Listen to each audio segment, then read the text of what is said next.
الحمد لله رب العالمين الصلاة والسلام على رسوله الكريم أما بعد فأعوذ بالله من الشيطان الرجيم بسم الله الرحمن الرحیم۔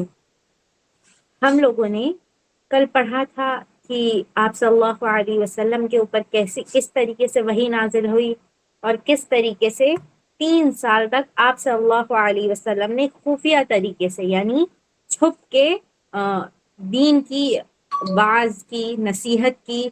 اس کے بعد 3 سال بعد جب اللہ کا حکم ہوا کہ اپنے رشتہ داروں کو اور آپ کھلم کھلا تبلیغ کریے، تو اس کے بعد آپ صلی اللہ علیہ وسلم نے کیا کیا تھا؟ کھلم کھلا پوری طریقے سے تبلیغ شروع کر دی تھی۔ انشاءاللہ ہم آج اس کے آگے کا پڑھیں گے۔ تو سب سے پہلے جو ہمارا ٹاپک ہے وہ ہے قریش کی دشمنی۔ پہلے تو جب آپ صلی اللہ علیہ وسلم خفیہ طریقے سے دعوت دیتے تھے، جب تک تو قریش کو پتہ نہیں تھا تو لوگ کچھ بھی نہیں کرتے تھے۔ اس کے بعد جب بالکل ان لوگ چپ تھے، مگر جب ہمارے رسول صلی اللہ علیہ وسلم نے توحید کی نصیحت، توحید کی دعوت زور و شوروں سے شروع کر دی، تو اب ان لوگوں کو، آپ کو اور آپ کے ساتھیوں کو، جو آپ کے صحابہ تھے، ان کو کیا کیا؟ طرح طرح سے تکلیفیں دینی شروع کر دی۔ بہت طریقے سے آپ صلی اللہ علیہ وسلم کو تکلیف دیتے تھے۔ کیوں دیتے تھے؟ کیونکہ ان لوگوں کو کیا پسند نہیں تھا کہ آپ صلی اللہ علیہ وسلم ان کے معبودوں کو چھوڑ کے ان کے معبودوں کو کیا کرتے ہیں؟ جھوٹا قرار دے رہے ہیں، اور ان کے آبا و اجداد جو تھے، ان لوگ جو عبادت کرتے تھے، جس کی عبادت کرتے تھے، آپ صلی اللہ علیہ وسلم ان چیزوں سے منع کرتے تھے۔ تو اس لیے ان لوگ کیا کرتے تھے؟ آپ صلی اللہ علیہ وسلم کے، آپ کے صحابہ کو، آپ کے ساتھیوں کو بہت طریقے سے تکلیف دیتے تھے۔ اکثر آپ صلی اللہ علیہ وسلم کے راستے میں کیا کرتے تھے؟ کانٹے بچھا دیا کرتے تھے۔ رات میں جب آپ کے پاؤں پورے، آپ کے پیر جو رہتے تھے نا پورے زخمی ہو جاتے تھے، اس کے بعد آپ کے ایسی گھر کے دروازے پہ کوئی بھی چیز پھینک کے چلے جاتے تھے۔ اسی طریقے سے ایک مرتبہ آپ صلی اللہ علیہ وسلم بیت اللہ میں نماز پڑھ رہے تھے، اللہ کے گھر میں نماز پڑھ رہے تھے، کہ آپ کا جو دشمن تھے ابو جہل نے ایک شخص سے اونٹ کی اوجڑی منگوائی، اور اس کو کیا کیا؟ آپ صلی اللہ علیہ وسلم وہ شخص کو بولا کہ انتظار کرو۔ جب آپ صلی اللہ علیہ وسلم جیسے ہی سجدے میں گئے تو اس کے اوپر اس شخص نے کیا کیا؟ پوری وہ جو اوجڑی تھی اونٹ کی، وہ آپ صلی اللہ علیہ وسلم کی پیٹھ پہ ڈال دیا۔ تو کافر یہ سب دیکھ کے کیا ہوئے؟ بہت خوش ہوتے تھے اور ہنستے تھے۔ آخر میں جب آپ کی صاحبزادی جو تھی فاطمہ رضی اللہ عنہ پھر آئیں، وہ آپ صلی اللہ علیہ وسلم کے پاس، جب تک کہ آپ صلی اللہ علیہ وسلم کی پیٹھ پہ وہ پڑا ہوا تھا اوجری، جب تک کہ آپ صلی اللہ علیہ وسلم اوپر نہیں اٹھ پائے تھے۔ تو جیسے ہی پھر فاطمہ رضی اللہ عنہ آئیں، اور فاطمہ رضی اللہ عنہ نے کیا کی؟ ان کی پیٹھ سے وہ اوجریوں کو پھینکا۔ پھر اس کے بعد آپ صلی اللہ علیہ وسلم اٹھے، اور کافروں کو بہت، مطلب آپ صلی اللہ علیہ وسلم نے کافروں کو پھر بد دعا دی تھی۔ کافر ایسی ہی ایک روز آپس میں مشورہ کیا کہ ان لوگ کیا کریں گے؟ مکہ میں آتے ہیں تو کوئی ایسی بات کہی جائے کہ ان کے جو آپ صلی اللہ علیہ وسلم، وہ اس کے رسول کی باتوں کو کیا کرتے تھے؟ سب نے مل کے یہ طے کیا تھا کہ باتیں جو آپ دعوت دیتے تھے، نصیحت کرتے تھے، ان کی، آپ صلی اللہ علیہ وسلم کی باتوں پہ کیا کرتے تھے؟ آپ کی ہنسی اڑائی جاتی تھی، اور جو لوگ آپ پر ایمان لاتے تھے انہیں طرح طرح کی تکلیفیں دی جاتی تھیں۔ یہ باتیں تھیں، مگر ہمارے رسول صلی اللہ علیہ اسی طریقے سے بہت سی اور تکلیفیں آپ صلی اللہ علیہ وسلم کو دیتے تھے، لیکن آپ صلی اللہ علیہ وسلم کے صبر اور ثابت قدمی کی یہ حالت تھی کہ آپ ان تمام تکلیفوں کو سہتے تھے، مگر آپ صلی اللہ علیہ وسلم نے کبھی بھی کیا کیا تھا؟ اسلام کی تبلیغ کو نہیں چھوڑا تھا، جو آپ کا اصلی کام تھا، جو آپ کا اصلی کیا تھا؟ فرض تھا۔ اب اسی طریقے سے آتا ہے اب آپ کے ساتھی، یعنی آپ کے جو اصحاب تھے، ان کے بارے میں ہے کہ آپ یہ تک بیان کرتے ہیں کہ ہمارے نبی کریم صلی اللہ علیہ وسلم کو کافر کیسی تکلیفیں صرف اسلام کی وجہ سے دیتے تھے، اتنی تکلیفیں انہیں صرف اسلام کی وجہ سے دیتے تھے۔ اب تو آپ کے دوستوں کا حال، یعنی آپ کے اصحاب کا حال سنیے، اور دیکھیے کہ ان کے دلوں میں اسلام کی اور آپ صلی اللہ علیہ وسلم کی محبت کیسی تھی، کہ ان کا کیا حال کر دیا جاتا تھا۔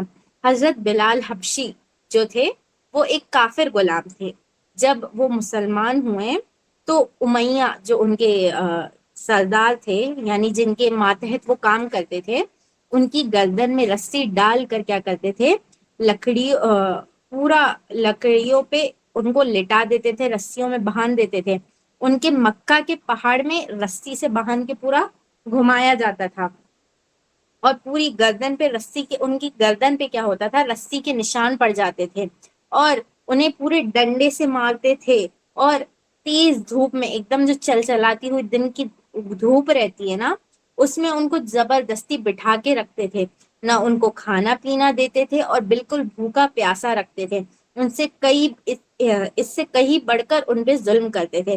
اور جب دوپہر کی شدید گرمی ہوتی تو مکہ کے پتھریلے کناروں پر ان کو کیا کرتے تھے، لٹا دیا کرتے تھے، اور ان کے سینے پہ بھاری پتھر رکھتے تھے، کیوں؟ کیونکہ وہ اٹھ نہ پائے۔ پھر کہتے تھے کہ خدا کی قسم تم اسی طرح، اگر مطلب بلال رضی اللہ عنہ سے کہتے تھے کہ اگر تم اسی طریقے سے پڑے رہو گے تو یہی مر جاؤ گے، کہ یا محمد کے ساتھ کفر کرے، یا تو اگر ہم جب تک کہ تم کو نہیں اٹھائیں گے، جب تک کہ تم کہو گے نہیں کہ میں رسول اللہ صلی اللہ علیہ وسلم کے ساتھ نہیں ہوں۔ لیکن اتنی تکلیف کے باوجود بھی دیکھیے آپ لوگ، بلال رضی اللہ عنہ ایک ہی بات کہتے کہ نہیں، اللہ ایک ہے، اللہ ایک ہے۔ اس کے بعد ایک مرتبہ کیا ہوا، ان کی ایسی حالت، ایک مرتبہ ابو بکر رضی اللہ عنہ وہاں سے گزر رہے تھے، جب وہ وہاں سے گزر رہے تھے نا، تو انہوں نے دیکھا کہ ان کا بلال رضی اللہ عنہ کا ایسا مطلب اتنا برا حال کر دیا ہے، تو انہوں نے کیا کیا تھا، پھر ان کو خرید لیا تھا وہ غلام سے۔ اسی طریقے سے آتا ہے حضرت عمار بن یاسر رضی اللہ عنہ، یہ بھی ایک غلام تھے، انہوں نے اور ان کے والدین نے اسلام قبول کیا تھا، تو ان پر مشرکین جن میں سے ابو جہل تھا، انہیں سخت دھوپ کے وقت انہیں کیا کرتا، پتھریلی زمین پر لے جا کر ان کی تپش میں سزا دیا کرتا تھا۔ ایک بار انہیں اسی طرح سزا دی جا رہی تھی، اور نبی کریم صلی اللہ علیہ وسلم کا گزر ہوا وہاں سے، تو آپ صلی اللہ علیہ وسلم نے فرمایا کہ اے آل یاسر، صبر کرنا، تمہارا ٹھکانہ جنت ہے۔ آخرکار یاسر رضی اللہ عنہ ظلم سے مطلب انہوں نے تاب نہ لاتے ہوئے ان کی وفات ہو گئی تھی۔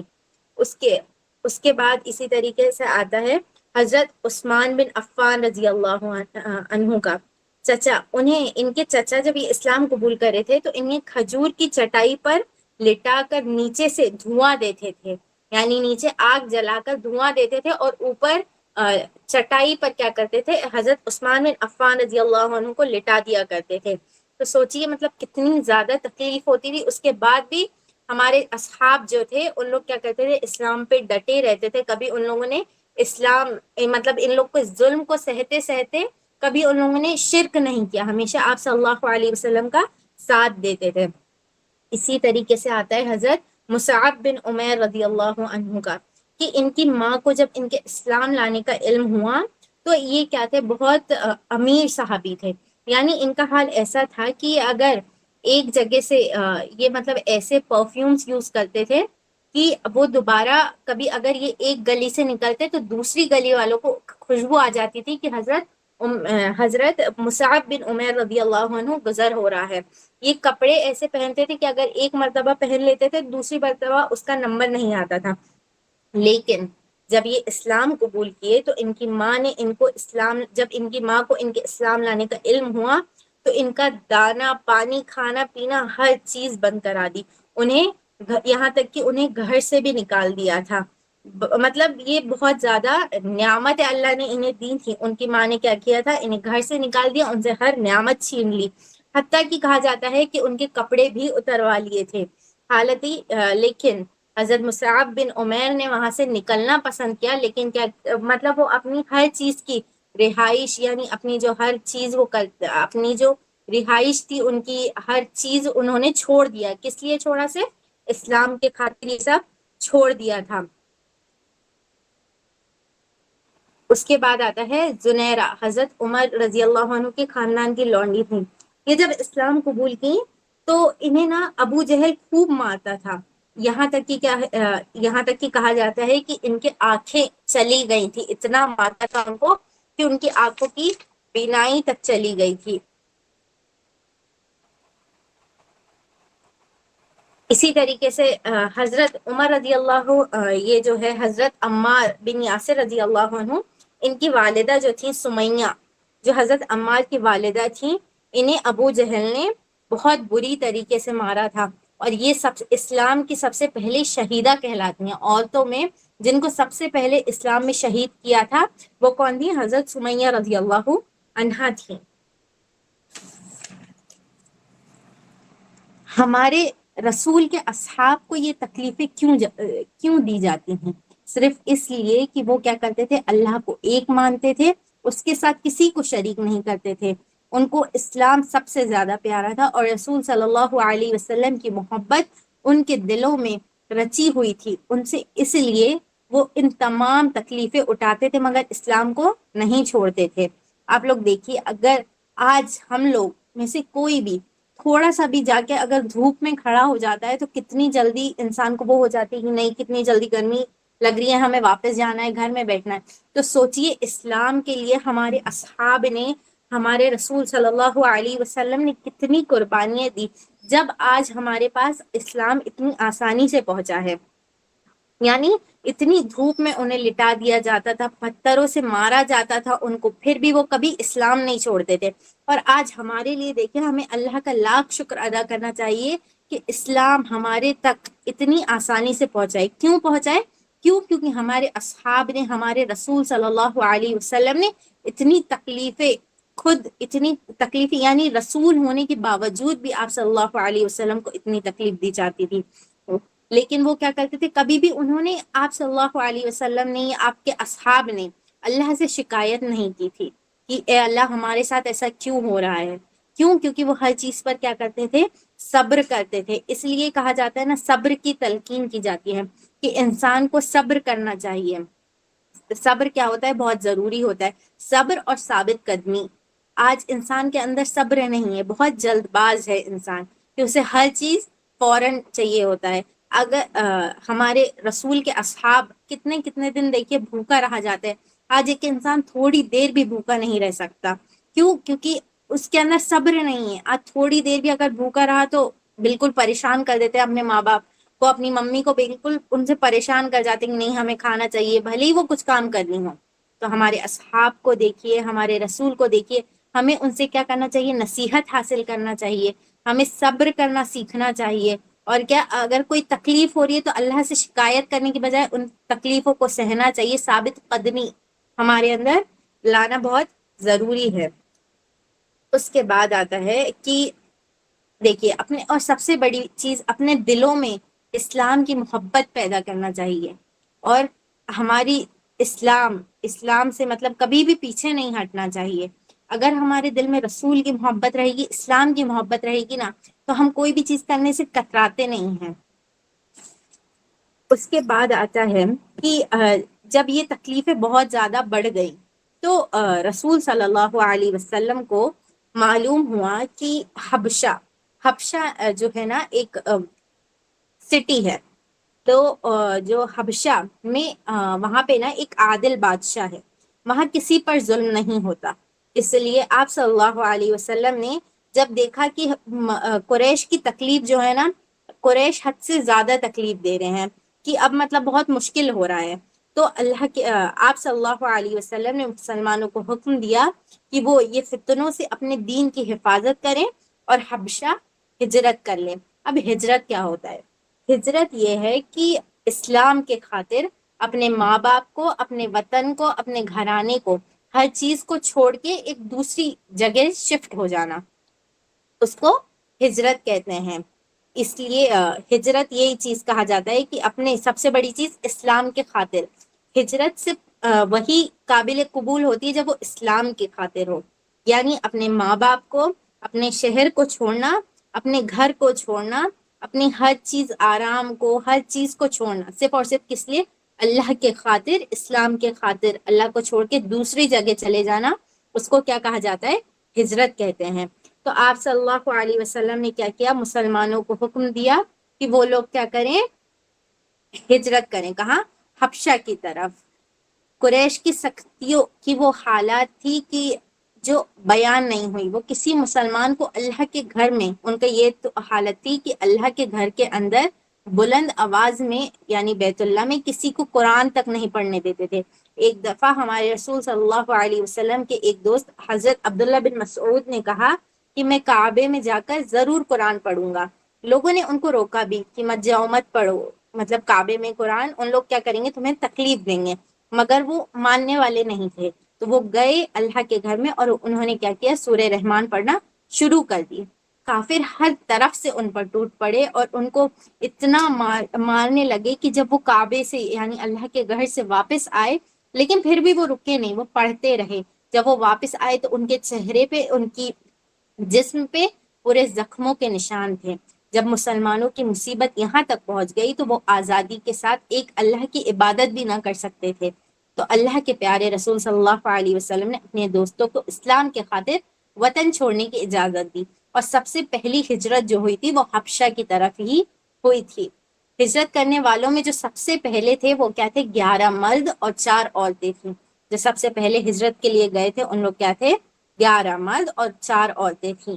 یہ اس کے بعد پھر جب دوبارہ ہاں جب پھر دوسری بار میں جب اتنے لوگ، پہلے آپ صلی اللہ علیہ وسلم نے کم لوگوں کو بھیجا کہ کم لوگوں کو وہاں بھیج کے وہاں کا ماحول دیکھنا چاہا کہ وہاں کوئی تکلیف تو نہیں ہو رہی. جب دیکھے کہ وہاں سے سکون سے رہ رہے ہیں لوگ یہ وہاں جا کے، تو پھر دوسری بار حبشہ کی طرف ہجرت ہوئی. تو اس مرتبہ زیادہ لوگ تھے، 83 مرد اور 18 عورتیں تھیں دوسری مرتبہ، یعنی حبشہ کی طرف 2 بار ہجرت ہوئی تھی. یہ لوگ وہاں جا کر کیا امن کے ساتھ رہنے لگے. مگر قریش کے لوگوں کو یہ بھی پسند نہ آیا کہ ان لوگ وہاں جا کے اتنے سکون سے کیسے رہ رہے ہیں. تو انہوں نے ایک پھر سے کی ایک تدبیر بنائی، ان لوگوں نے پھر سے کی ایک سوچا. انہوں نے کیا کیا، حبشہ کا جو بادشاہ تھا، وہاں کا بادشاہ نجاشی، جس کے بارے میں آپ صلی اللہ علیہ وسلم نے کہا تھا کہ وہ ایک عادل بادشاہ ہے. تو ان کے پاس ایک جماعت بھیجی کہ اپنے ساتھ جاؤ اور انہیں کیا کرو، سب چیزیں بتاؤ کہ مسلمان ایسا ایسا کر رہے ہیں. تو پھر بادشاہ کے پاس گئے ساتھیاں اور درباریوں کے لیے قیمتی تحفے تحائف لے کے گئے. پھر اس کے دربار میں حاضر ہو کر اس بادشاہ سے یعنی نجاشی سے کہا کہ ہمارے مجرم ہم کو واپس کر دیجئے. یہاں درباریوں نے بھی ان کی ہاں میں ہاں ملا دی، یعنی کہا یہاں جو مسلمان رہ رہے ہیں وہ ہمارے مجرم ہیں، آپ لوگ نے ان کو یہاں رکھ کے رکھا ہے تو آپ لوگ کیا کریے، ہمیں وہ واپس کر دیجئے. تو درباریوں نے بھی کہا کہ ہاں میں سر ہلایا. تو نجاشی نے کیا کیا، وہ ایک عادل بادشاہ تھا تو اس نے صرف ایک سائیڈ کی سٹوری نہیں سنی. اس نے کیا بولا کہ میں پہلے تحقیق کرنا چاہوں گا کہ ان لوگ واقعی سچ بول رہے کہ نہیں. تو اس نے کیا کیا، مسلمانوں کو بھی بلایا، مسلمان میں سے جو تھے ان کو بلا کر پھر ان سے پوچھا کہ تم لوگ کون سا دین، نیا کون سا دین تم لوگ نے ایجاد کر لیا ہے.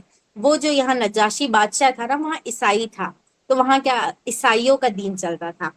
تو جو عیسائی تھے اور بت پرستوں کے خلاف ہے. تو مسلمانوں نے اپنی طرف سے جواب دینے کے لیے حضرت جعفر رضی اللہ عنہ کو چنا. ہمارے رسول صلی اللہ علیہ وسلم کے چچیرے اور حضرت علی رضی اللہ عنہ کے سگے بھائی تھے یہ. انہوں نے اس طرح کی تقریر شروع کی کہ اے بادشاہ، ہم جاہل تھے، ہم کیا بتوں کو پوچھتے تھے، ناپاک رہتے تھے اور کیا کرتے تھے، مردار کو کھاتے تھے. ہم میں انسانیت نہیں تھی، ہم میں ایمانداری کا نام و نشان تک نہ تھا. ہم اپنے پڑوسیوں کے خیال نہ تھا، کوئی قانون نہ تھا. اس حالت میں اللہ نے ہم میں سے ایک نئے بزرگ کو بھیجا جس کی ذات پاک ہے، سچائی ہے، دیانت ہے، نیکی اور پاکیزگی ہے. ہم خوب واقف تھے. اس نے ہمیں بتایا کہ اللہ ایک ہے، اس کے سوا کوئی شریک نہیں ہے. اس نے ہمیں پتھروں کی پوجا کرنے سے روکا.